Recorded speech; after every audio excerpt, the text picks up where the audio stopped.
Hello fellow readers, book lovers, and whoever else is watching this. I'm Emily at Midnight. Welcome to my channel. If you're new to the channel, welcome. If you're not new to the channel, then you might be familiar with my series that I've been doing reviewing the Empyrean, also known as the Fourth Wing series. I've got Iron Flame and Fourth Wing videos up so far, and it's finally time.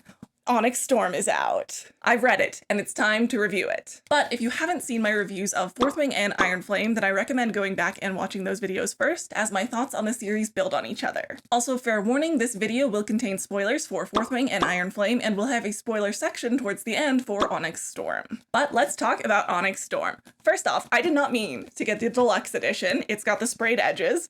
I was running around on Tuesday, the release date, trying to pick up a copy from a bookstore, and the first couple places I went to did not have it. So by the time I found a place that had it, I just picked it up and bought it right away. And it wasn't until after I'd purchased it that I realized I'd spent a couple of extra dollars on a little bit of paint. It does look really nice though. I like how it looks a lot. I've got some tabs that are probably interfering with the image there, but it's very pretty. I think it looks very nice. However, I do have feelings about a little bit of paint counting as a deluxe edition.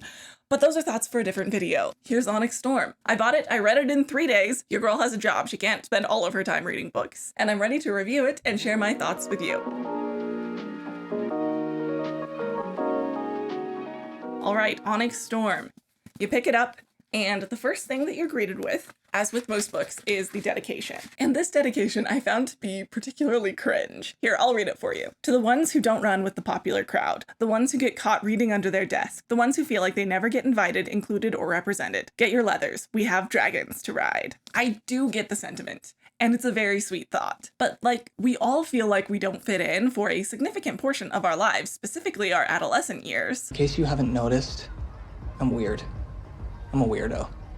I don't fit in. And dedications are specifically to recognize important people in your life. But for some reason, Rebecca Yarros seems to only dedicate her books to groups of people. She dedicated Iron Flame to her fellow zebras, which I guess is a term for people with Ehlers-Danlos syndrome. In Fourth Wing, she might technically be dedicating it to one person, at least at first, someone who I believe is her son, but at the end of that same dedication opens it up to all of the artists. I think it's odd that she's done this in all 3 books. It's not wrong per se to dedicate books to huge swaths of people, but it feels overly magnanimous to me. It's such a grand gesture, it feels impersonal. And it's also weird to me that she doesn't have a specific family member or friend or even an editor that she wants to thank in her dedication. It's just an interesting choice to me that after the 3rd book is starting to feel a little odd. There's also a quote from Christopher Poloni in the front of this book that I thought was a little bit funny. Rebecca Yarros has created some awesome dragons, proud, beautiful, and full of unique magics. When I first read that, I just couldn't get past how it sounds like he's specifically focusing in on one part of the book that he can praise without endorsing the rest of it. It felt like he picked the book up, read it, and then set it down and said, yep, she wrote a book with dragons in it. Obviously, I can't say for sure that that's what he was meaning to say, and it probably isn't, but it definitely is how it read to me, and I think it's really funny. All right, but you're not here for my musings on the front cover and the dedication. Let's dig into the content of this book. There are a couple of confusing moments right off the bat in the book, which is not a great way to start out a book. These things happen in the first few chapters of the book, so I don't really consider them being spoilers at all, especially because they don't really give away anything plot-wise for the story. At the very, very beginning of this book, all of a sudden, Navarre wants to make a deal with Poromiel to fight together against the Venin.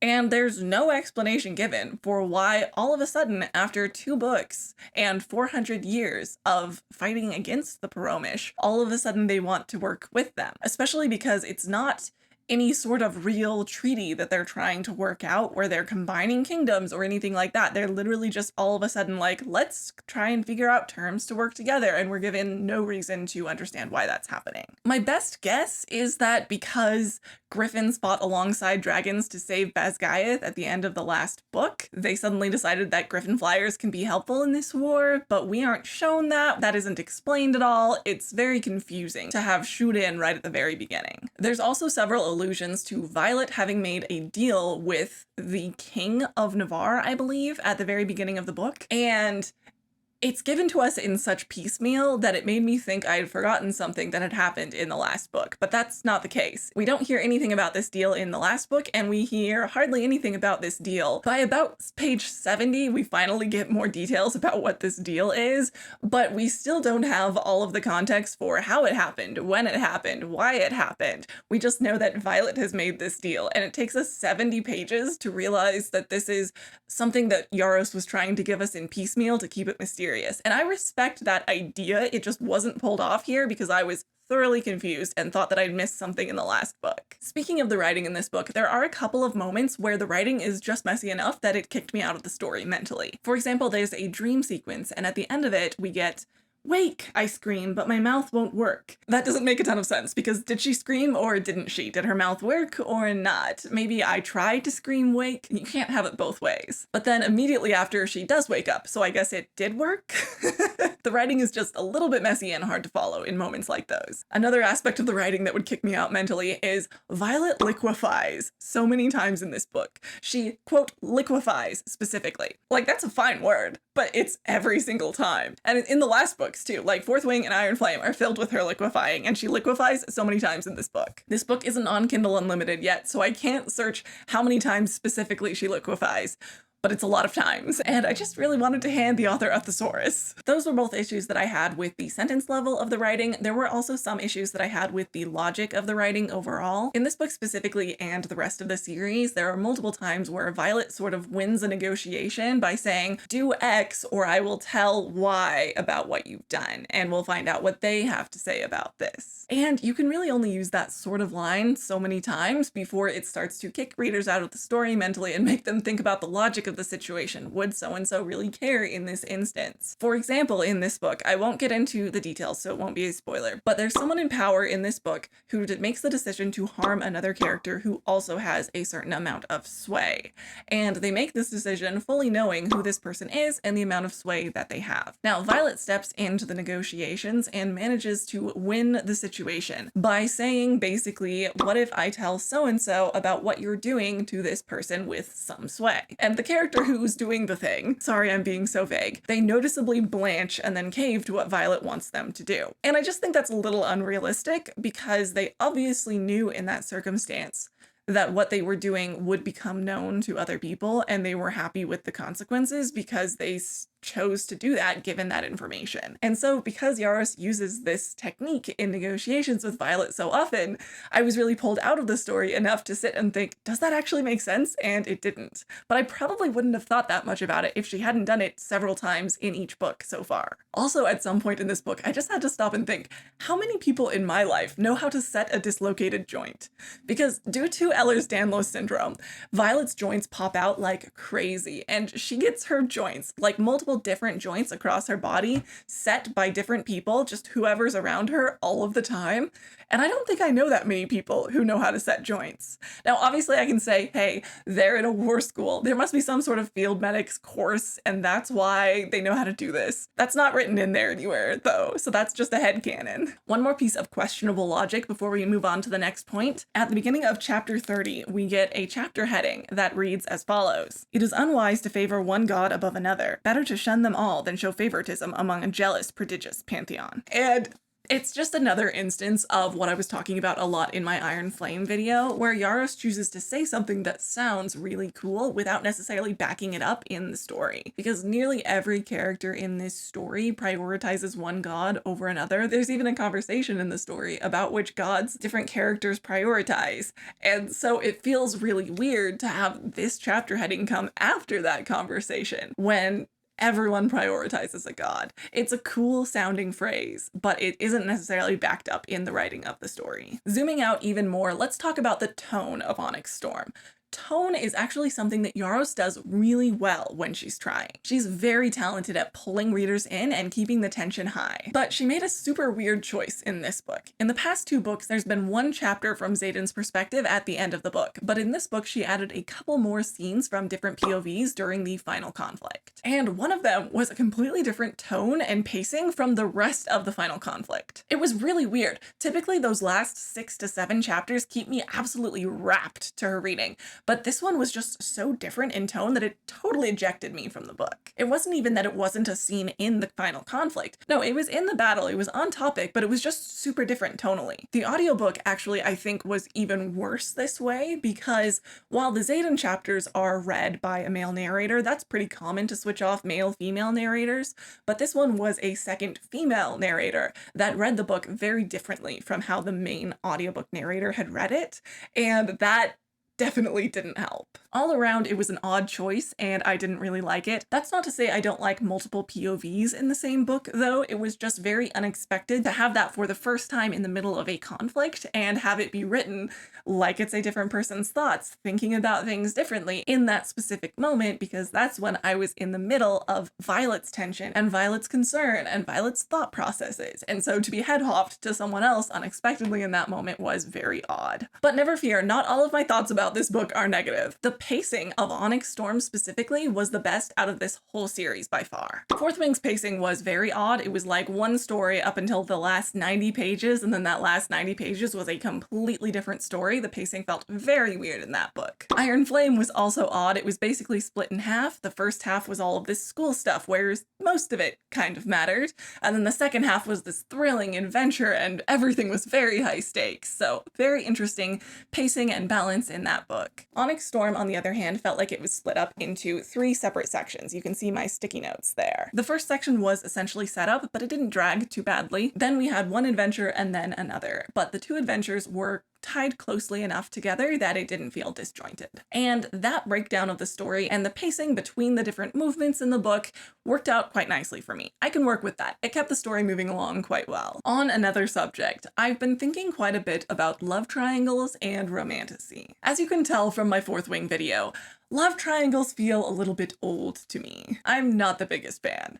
But I think romantasy as a genre actually swung in and saved us on that count, where YA love triangles dragged us along on hope and tension, but could never really get to the conclusion of the love triangle and picking which person until the very end, especially to keep the pages sexless. Romantasy is all up in those love and sex scenes. In this specific case, I've decided that Violet and Dain's romance and his betrayal in book 1 might have actually been sped up to meet the romantasy genre norms. I personally bet in the outline, Dain might have even still been a contender by this 3rd book, and his betrayal came later. But everything got sped up so that Violet and Xaden could have all of these sexy scenes.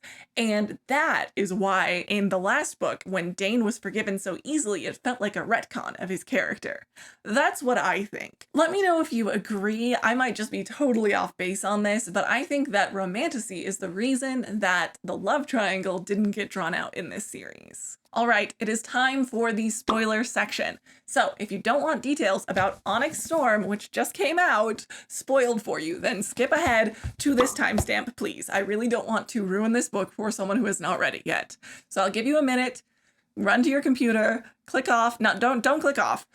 Click to this timestamp, and then from there, watch my conclusions at the end of the video. All right, let's start off the spoiler section strong. Let's talk about the things that went really right with this book. First off, the very first thing that I am so grateful for in this book is we are in the heart of a war. Now, Navarre as a kingdom and Basgiath, which is apparently pronounced Basgiath in Scottish Gaelic, so Basgiath War College is officially the scene of a war. There's a big war at the War College in the last book. So now everyone is heads down. We are in war zone. And because of that, they have finally decided that you cannot unalive each other on the mat in the middle of sparring training.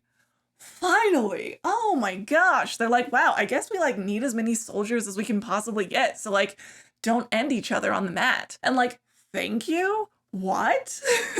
I've been calling for this for so long, so I'm so glad it happened. And I really hope that applies to other areas of training too, they'll try not to let people get unalived in squad battles and in riding your dragon trainings and stuff. But we don't necessarily see that.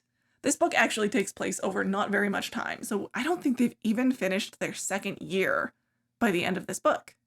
I could be wrong, but it takes place in an oddly short amount of time compared to the other 2 books. All right, the next thing that went right with this book is the comedy. Oh my gosh, this book is so funny.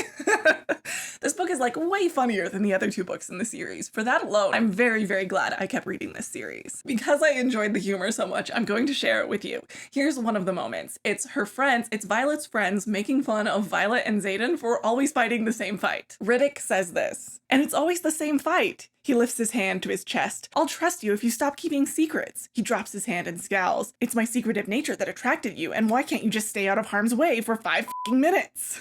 It's so true. That sums up the last 2 whole books. That's basically the scene in Frozen 2 where Olaf does a recap of the last movie. That's basically what just happened in like 3 lines. We're still in the comedy section, but I have to give you a little bit of background of what happens in this book for this joke to land quite well. I mentioned just a minute ago that there's basically 2 adventures in this book, and one of the adventures, the first one, is that Violet sets out on a quest to achieve 2 goals. The first is to find the other dragons like Andarna, because Andarna is in fact not one of the 6 major breeds.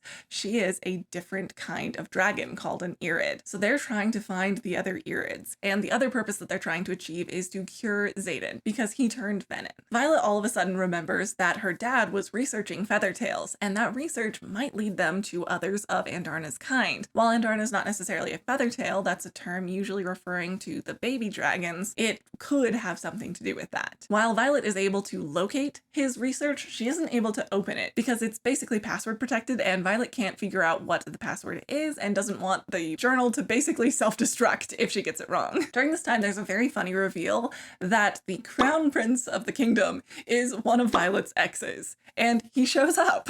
And basically, he's trying to convince Violet to get back together with him, probably just because he enjoys chasing things. And Violet being with someone else looks like someone he can chase. And that entire first confrontation scene was very funny, but not only was it funny, it also progressed the story forward, so it's the best kind of comedy, because he says something in there that makes Violet realize what the code will be, so she gets the journal open. There's more comedy to come after this, because Violet has to select a crew of people to go with her to find the Irids. And Violet makes the decisions based on facts and logic. You know, she's thinking about who would be the best choice for this mission, for this reason, for that reason, what kind of skills do we need? And after she selects everyone that will be part of the crew, Mira sums it up like this. You get 1 chance to form your own squad, and you choose your ex, your current lover, the quadrant's resident smartass, 2 people who've tried to kill you in the past year, 1 over said current lover, and whatever Dain is. These are your choices for the most important mission any writer could possibly undertake. And it's so funny because that is exactly who she chose, and it does cause chaos. And I just love the way that the humor in this book is self-aware while still being the one to bring the punchline to you. There's also a hilarious scene on their quest that I have to read to you. So as part of Violet's father's research that she was able to find, she learns that there's somewhere she needs to go to this book dealer and ask for certain books. They're basically more of his research. So this is a woman that her father knew, and basically told her how he thought everything was going to go down. And this is what she says to Violet. What you call gods, we call science. What you call fate, we call coincidence. What you call the divine intervention of love, we call alchemy. 2 substances combine to make something entirely new, not unlike what's between the 2 of you. She glances between me and Xaden and then sets her hand on her chest. She wiggles her fingers at Xaden. I heard you saying you'd kill my grandson if you took another step toward your beloved, young man. How illogically, toxically romantic of you. Have to admit, that kind of confident violence isn't what I pictured when Asher talked about you. But the brown hair, those, I guess they're brown eyes, and how utterly smitten he predicted you 2 would eventually be for each other? Well, he described you almost perfectly, Dain Aetos. Oh, fucking kill me now. My mouth opens, then shuts. Xaden raises both eyebrows and presses his lips between his teeth. Dain rubs the back of his neck. Mira snorts once, then covers her mouth, and then doubles over laughing. I'm sorry, she forces out and straightens, quickly masking her face and clearing her throat, but she slips again, her shoulders shaking. I just can't. I need a second. My face feels like it's been blasted by dragon fire. How would you like this to go? Dain asks me as the Narelle glances among the 3 of us. Just like it's gone for the last 18 months, Xaden answers, losing any and all trace of the niceties he showed Dain an hour ago. Everyone assumes she'll wind up with you, but it's my last name she ends up wearing on her flight jacket in formation. Seriously? Words absolutely fail me that he would go there. It was 1 time. Fine, twice if you count the return trip from Samara after we got back together. Glad to see you're feeling like yourself again. Dain leans back against the counter, but we don't have last names on our flight jackets. And yet you get the fucking point. Xaden's jaw ticks. Narelle's gaze narrows on Xaden through her thick lenses. You aren't Dain? Xaden shakes his head. I'm Dain. Dain raises his hand briefly. The way that scene was written, with the miscommunication and Mira just breaking down laughing and the awkwardness between all of them and Dain just being like, I'm Dain. It was incredible. I loved it. This book is also slightly more self-aware in a funny way than the other books. All throughout this series, Violet and Xaden do a lot of mental conversationing while also talking out loud to other people, but there's a moment in this book where they actually aren't able to keep up with both, which I feel is a little more realistic, and Ridoc makes fun of them for ignoring everyone else because they're still arguing mentally. That's all of the comedy that I'm going to get into, but I found it to be a very funny book. Next, let's get into the side characters in this book. First off, I love Auric. He's also known as Cam. He's like the second in line to the throne of Navarre. He gets so much good characterization in this book. He showed up for the first time in Iron Flame and got decent characterization there, but he got such better characterization in this book. We see so much of him and he's so great. And I spent the entire book wishing that he was the male lead instead of Xaden or Dain. But then again, I've also rarely gone for the bad boy or shadow daddy archetype. So this is my personal bias coming through. Another character that definitely deserves mention is Ridoc. He is absolutely the sunshine of this book. Ridoc is from Violet's original squad and has made it all the way up through now through the book. And I love him. He is the resident smartass of the book, as Mira called him. And it has not escaped me that his name might in fact be short for ridiculous. Nevertheless, he's a great character. Also, there's a scene in this book where Violet, Tairn, and Ridoc and his dragon are all hanging out together, and we get a little bit of insight into Ridoc's relationship with his dragon. They're basically constantly playing pranks on each other, and this kind of dynamic is so fun to see. So far, we have only seen Violet's dynamic with her two dragons, and a little bit of Xaden's with Sgaeyl, but it's basically the same dynamic as Violet with Tairn. But in this book, with Ridoc first, and then later on with a couple of other characters, we finally start to see a little bit of other characters' dynamics with their dragons. And we've previously been told every dynamic is different, but we're finally starting to see it, and it adds a lot of richness to this book. It's really fun to finally see her play with this dynamic, and I wish she'd been doing it more all along, but the best I can say is keep it up. Now, I haven't spent a lot of time in my videos talking about what the Venin are, other than that they are the big bad guys of this series and this world. Venin are people who chose to channel magic out of the ground. They drain it from the land itself. And it's basically accepted that that is like the most corrupt and evil thing that you could possibly do.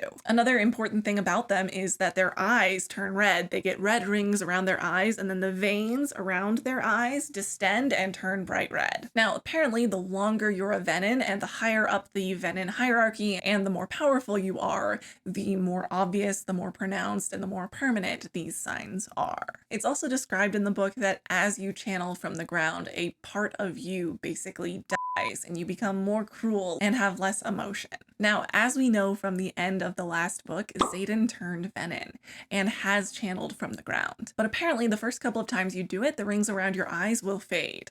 However, in this book, Ridoc sees Xaden with red rings around his eyes. It gets very interesting because first off, Ridoc is very pissed with Violet for having kept yet another secret from him and the rest of her squad. But I specifically like what follows because Ridoc really pushes Violet. He says that he'll keep this secret for her about Xaden being Venin as long as she gives him a line. She has to tell him at what point will she admit that Xaden has gone too far. What would that look like? And at what point should Ridoc basically save her from herself and her feelings for Xaden? And I really love this because we all do need to think about that line that we won't cross, even with things that we really love. He also really pushes her to bring her other friends in on the secret, and hopefully his doing that will bring them into the next book even more, which I think is very important because these side characters have not been given the kind of attention that I would really like to see them be given in a story like this.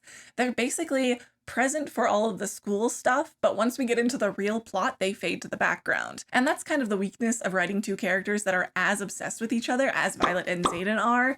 Basically, once they get into dangerous conflict, literally all they think about is each other. But all this to say, I think that this book did a better job at giving a focus and a highlight of certain side characters, and it also did a better job at remembering that they exist during the climax, though I did have that complaint about the way that it approached that with the POV and tone switch. The last item in this this section about what went well in this book is something that I think is the most impactful improvement in this book and is an excellent choice from a writing perspective. In this sort of a hero's journey type of book, the main character will frequently find themselves in a position where they feel honor bound to save people, but specifically to find a way to save multiple groups of people at the same time. Violet is extremely prone to this kind of heroism and will frequently leave her post, abandon a mission, or disregard orders that will put her in deep trouble if she ignores them, but she does it for the sake of something that she deems more important. She does it multiple times in this book alone, including a time that will supposedly get her and her entire squad court-martialed if they do it, but that doesn't happen for some reason. The reason is she's powerful and there's a threat, so they need her. Right before this final conflict, however, her brother Brennan really holds her feet to the fire and calls her out on this. He basically says they can't go into the fight until he knows that she will commit to her role in the battle and not jump around trying to do everything. Because if she leaves her post, as she often does, then Xaden will leave his post trying to protect her, and having their two most powerful wielders sidetracked and not where they're supposed to be could easily lose them the battle. And remarkably, she agrees. She says she'll stick to her part of the battle, and she actually holds to it. It's a really great moment of growth for her as she realizes that she can't do everything. She can't save everyone. She has to trust that the other people around her will also play their roles in saving the day, and she has to focus on her path and her path alone to clear the way for the others behind her. This is an excellent choice narratively. It gives us this great moment of character development for Violet, but it also makes the battle a lot more realistic, because really one hero can't do all of the fighting, saving, and winning. I really liked this moment in the book, and I think it bodes well for the rest of the series. And now it's time to dive into things I didn't like about this book. Despite having less than the last books,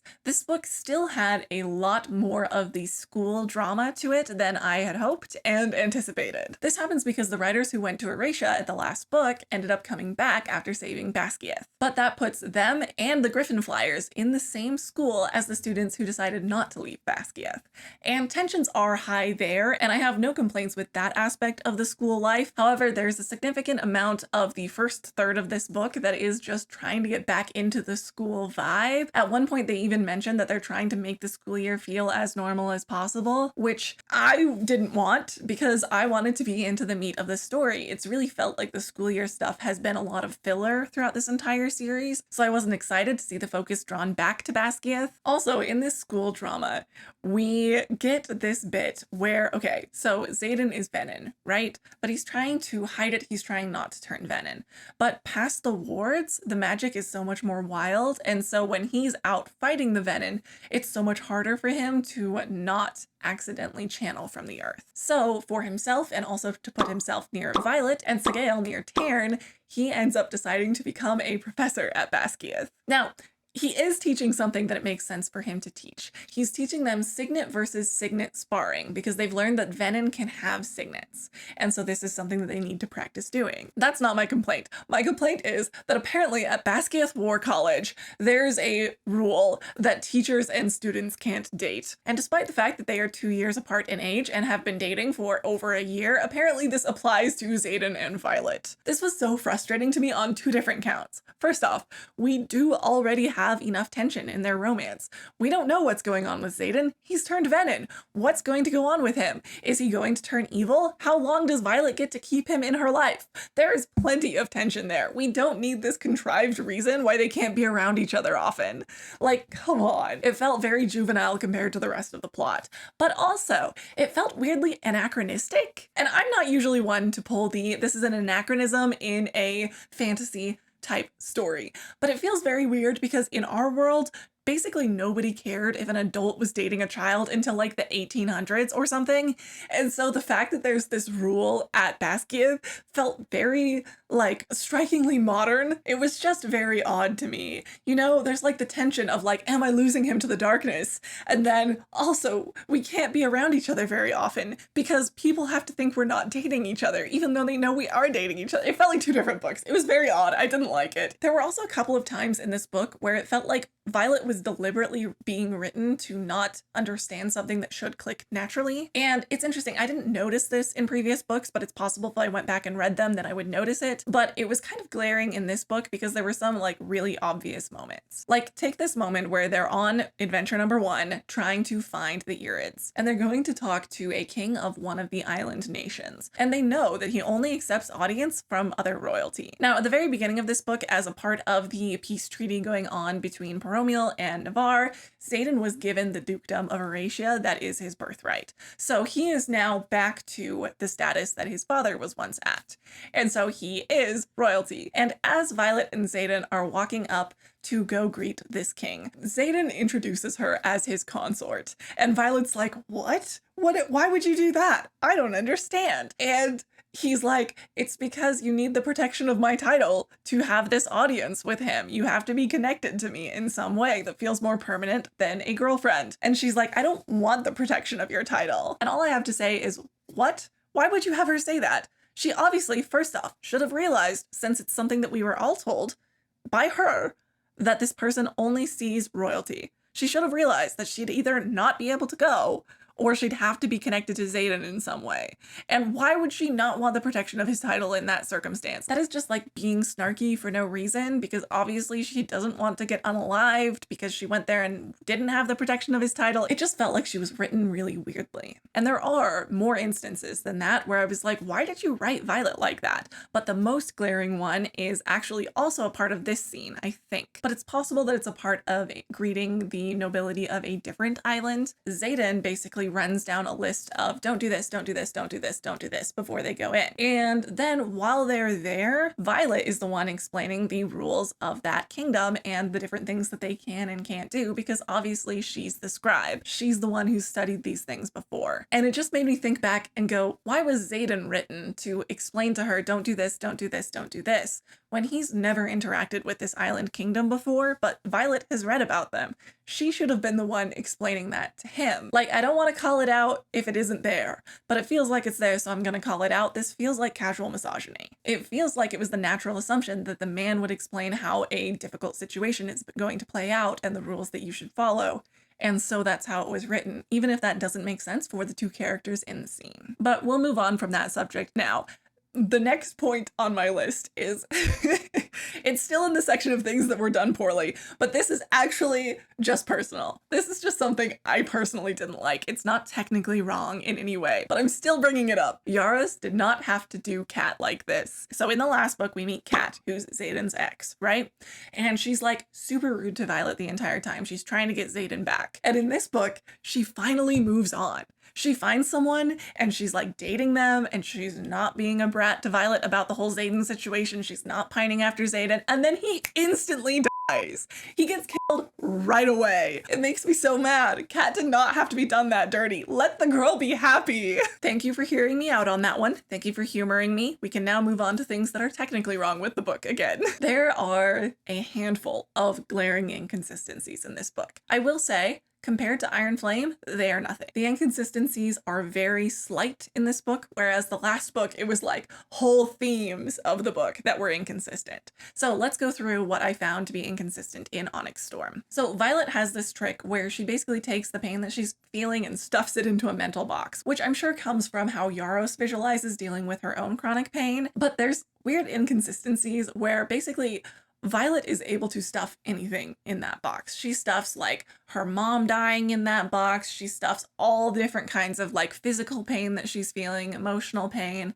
But then randomly in this book, she's like hit on the side by a sword, but it like glances off her armor, and she's like, no amount of mental tricks could keep this pain at bay, or something like that. And that was just very odd compared to the much larger things that she's been able to put in that mental pain box before. There are also several moments where they choose to talk about like the tippity top, most top secret of things out in broad daylight among other people, which is very unexpected. Like in the last book, when Violet asks Xaden about his second signet, he basically like flies her off outside of the wards where no one near them can hear before he talks about it, because it is super secret. And that's not just because it's a second signet, but also because it's a mental, like mind reading adjacent second signet.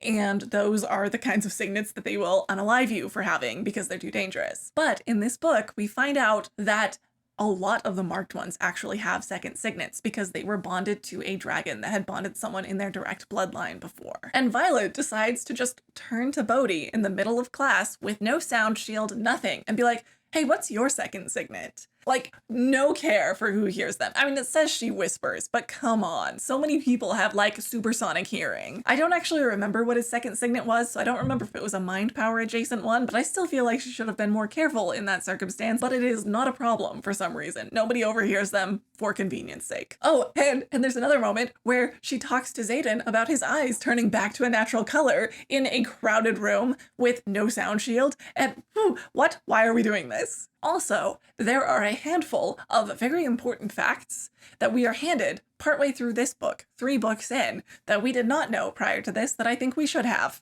I think this is information that should have been given to us the second they bonded a dragon. For example, we learned that riders can only be physically separated from their dragon for 3 to 4 days, and the greater the distance, the greater the pain it causes. That's not something we'd learned before. Why didn't we learn that before? That feels very important. Also, at the very end of the book, Rhiannon's dragon gives orders directly to griffins, mentally, which I don't think is a thing that they could do. That's not a thing we've been told they can do. But apparently, dragons and griffins can communicate mentally. I feel like that's something we would have known by now if it was possible.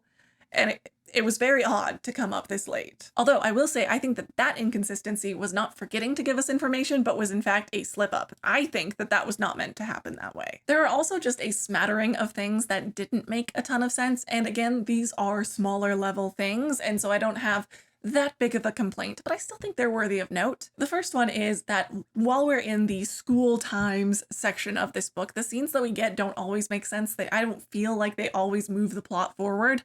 But then there's a big scene like Ridoc, who lost a leg in the end of the last book. He apparently finally decided to start joining them in classes again, which he'd been avoiding doing.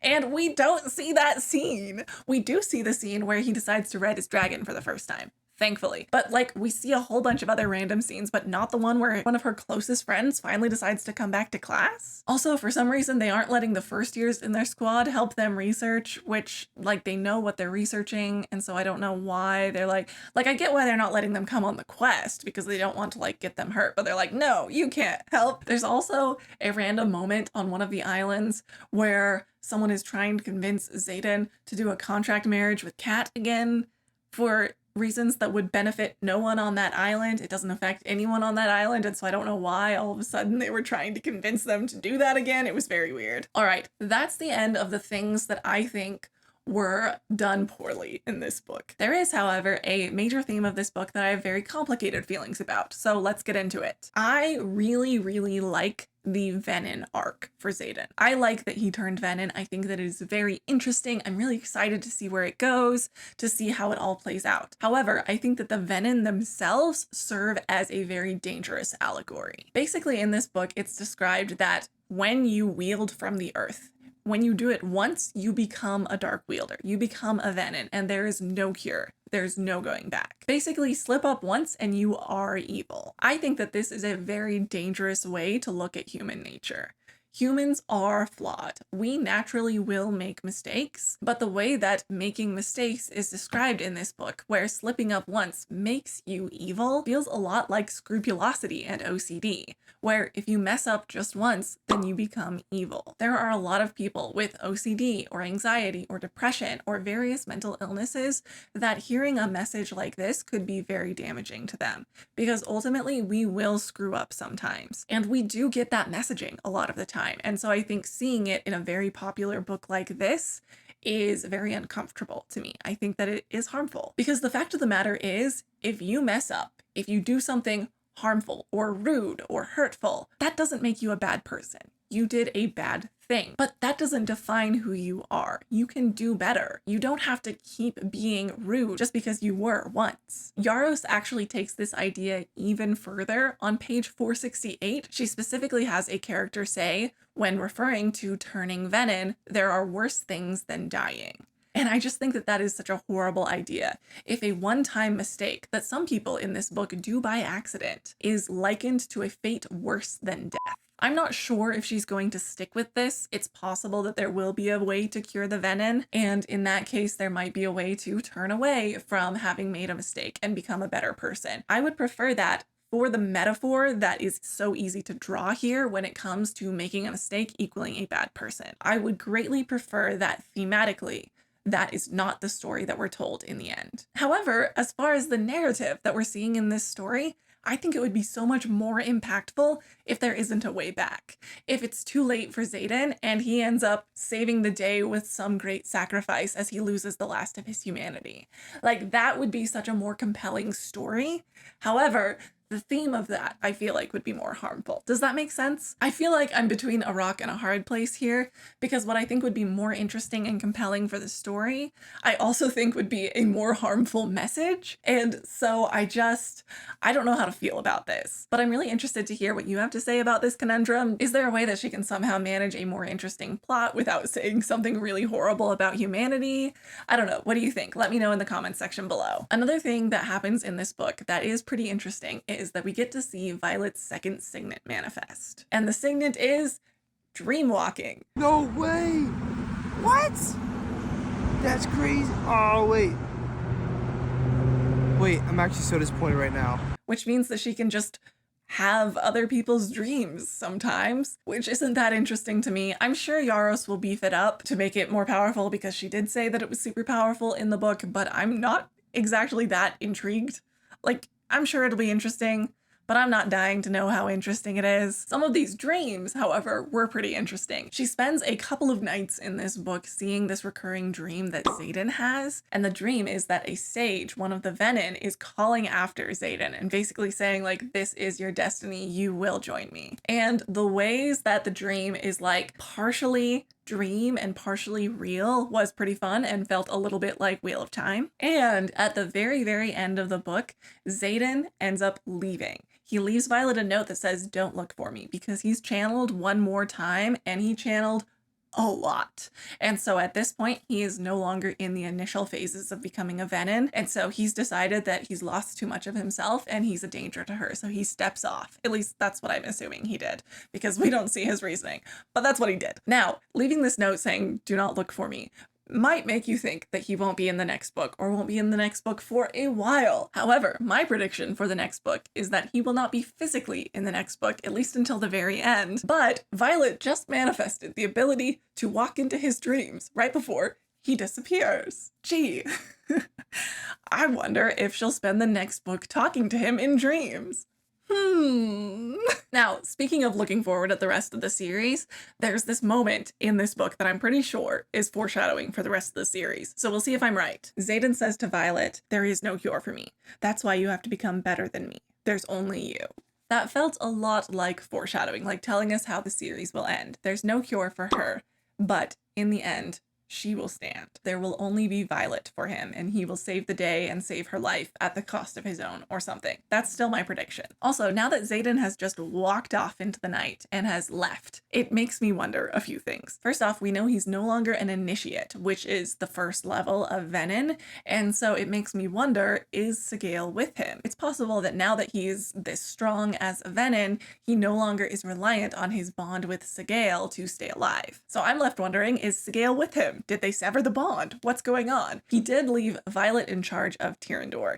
He basically left her with a marriage contract that said they're married. Her memory got wiped of what happened, so we don't know, which I think is an interesting way to leave the readers in the dark. She like purposefully wiped her own memory.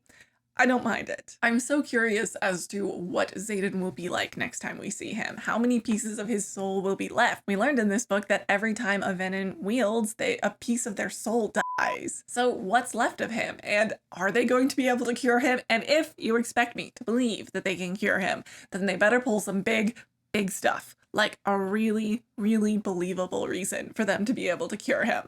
but you already know how I think this story is going to go. All right, let's get into my final thoughts. Welcome back if you skipped the spoiler section. There were a lot of things I liked about this book. It was really, really fun to read, very funny compared to the other books. There was a lot more comedy on the page. There was also some really good moments with side characters like we haven't seen in previous books. The pacing in this book was a lot better. The story flowed more naturally from one section to the next, and the storyline was paced out throughout the book much better. There's also a great moment of growth from Violet when she realizes she can't be the only person to save everyone. However, the writing still had a lot of issues at basically every level. There were also a good handful of inconsistencies and things playing out in a way that doesn't really make sense. And there was an oddly large number of times where Violet was written less intelligent than I expected, scenes where she didn't notice things that should be obvious or having to be told things by Xaden that really she should have known given her background in being a scribe. And I have some complicated feelings about where this book is going thematically with the Venin, some aspects about it that I really love and others that I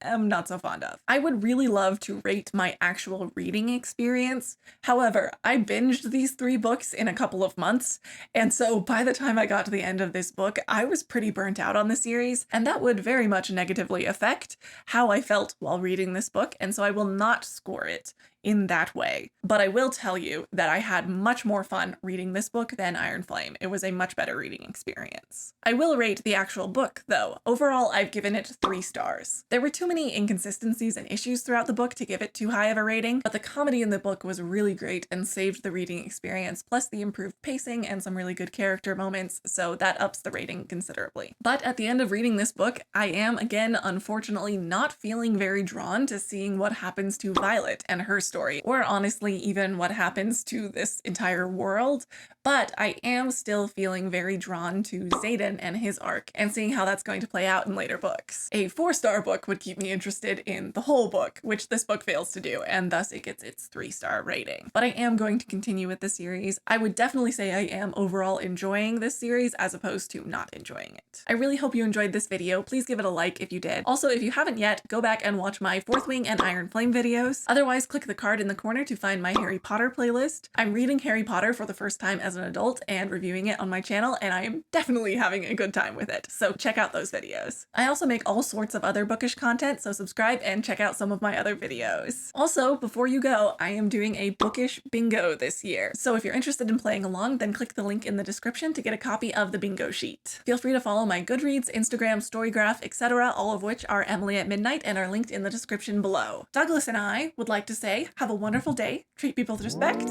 and pick up a book.